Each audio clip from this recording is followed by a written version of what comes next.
But what about free speech? Mules the left, now that it knows that every single rule, every standard, every law that it itself so eagerly chiseled into stone with which to prosecute its enemies is being turned around against itself. As right-wing cancellation campaigns are now spreading across the internet. We see things like here, for example. We have sent over 300 emails to employers and have gotten 15 confirmed fired now. DC has fired one of its authors. People working for games companies have been fired over celebrating the death of Charlie Kirk. And the Rolling Stone itself writes an article, people are losing their jobs for criticising slain free speech advocate Charlie Kirk, as if to hold him up even now as a shield. Hey, isn't this one of your principles? Shouldn't we be allowed to say anything, no matter how heinous we want about you? Should we not be allowed to attack you, regardless of any tactics, strategies we so choose? And should you not be forbidden from fighting back? No, Rolling Stones. As you yourself said 2 years ago, cancel culture is good. So, fuck your freedom of speech in particular. And your freedom of speech is the important thing here. So, this semi-viral little tweet clearly shows that a chord is being struck with the general populace, and I know why.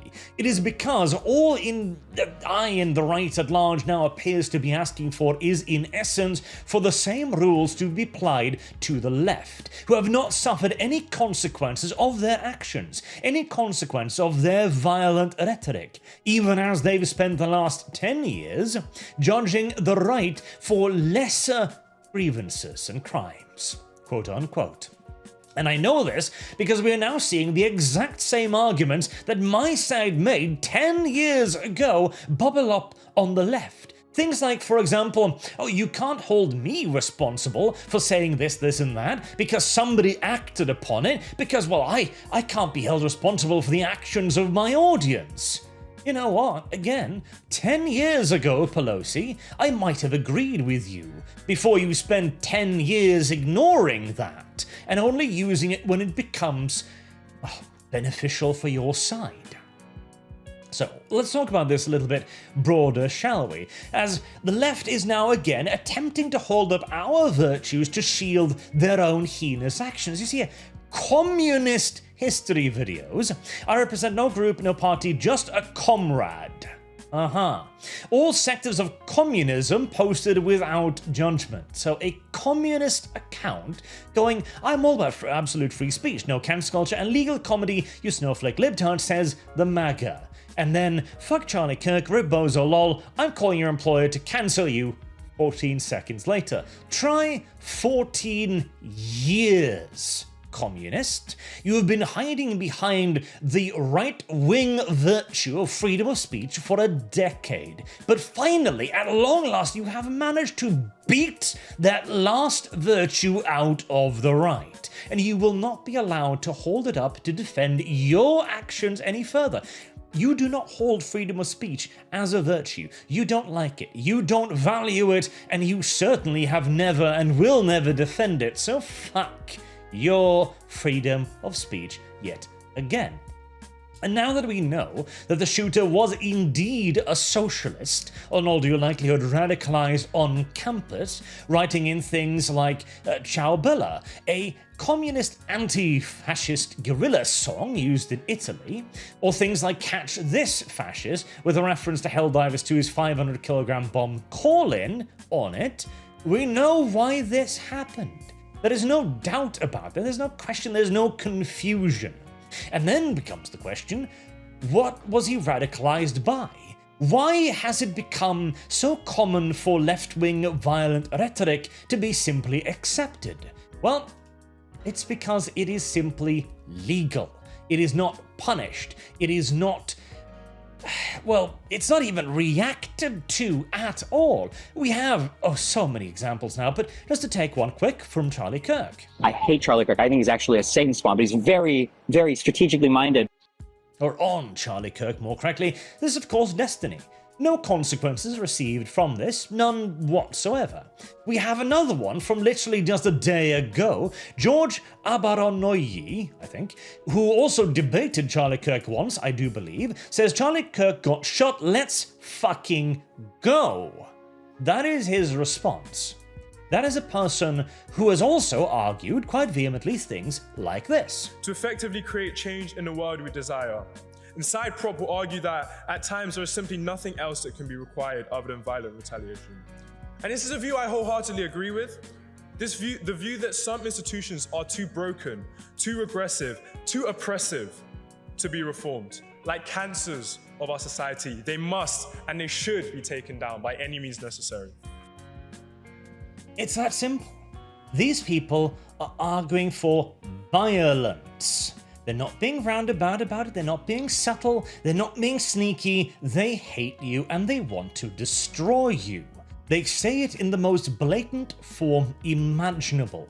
And again, there are no consequences, because the rules are not applied evenly. Mr. Abaronai's comments are abhorrent, they do not contravene the college's policies on free speech. The right has learned very much so at its cost that it can't say anything even remotely close to this. The right has gotten very, very good at self-censoring itself, to speak and paint within the lines set by social media platforms, lines simply not observed by our opposition. And there are so many compilation clips going about right now. Everything from the left's talking heads like Hassan Piker or Destiny or Vosh calling for violence in the most explicit terms conceivable. Again, no guile, no subterfuge, simply just calls for violence over and over again. From the politicians as well, mainline major name politicians declaring Trump to be a fascist, to be the enemy, that he needs to be attacked, that he needs to be punched. This is how they view all of MAGA. Again, no subterfuge whatsoever. Countless numbers of these compilations right now. It simply has no end to it. And it, again, talking heads, politicians, entertainers, all of it from top to bottom that is now, once more, attempting to use our own arguments to shield their actions. People don't have any intention of saying something that's going to lead to something dangerous, but we cannot take responsibility for the minds that are out there and how they hear it. That is, of course, not an argument that the left has ever accepted at any point whatsoever. Speech is violence, we have been told. Even being silence is, in fact, violence. All forms of rhetoric have now been put on equal footing with physical harm by the left. Apply the left's standard, as this is also the only way in which anything can be corrected right now. Consequences must arrive for the left. Its speaking heads must experience what the right has been experiencing for the last 10 years. As you know what? The censorship of the right has in fact worked. When you are not allowed to speak, to verbalize threats, you won't make them. Perhaps that is in fact for the better in our current day extraordinarily divisive situation. Ideally speaking, we would eventually be able to arrive back to an era of complete free speech. We would all prefer to go back to the 90s, 2000s, where you could say pretty much anything you wanted and have it defended. I disagree with you, but I will defend to the death your right to say it.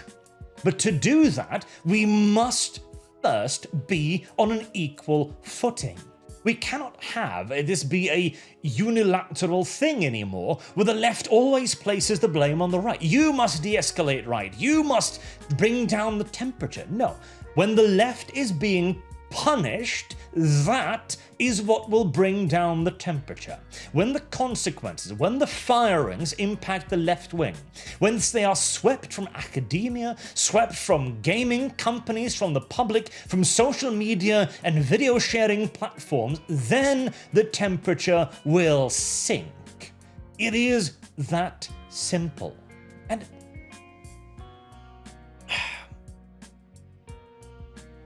even on the Stamford Bridge, last Stamford Bridge just a few days ago, I then said 2014 Arch would have a lot of problems with this. He wouldn't like this.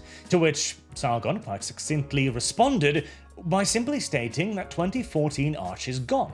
And he is. He was removed by the left.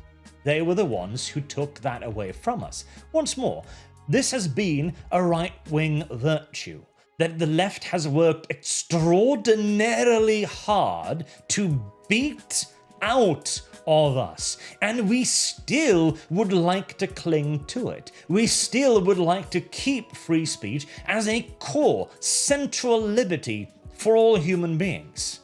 But it cannot continue to exist if only one side recognizes it, if only one side values it.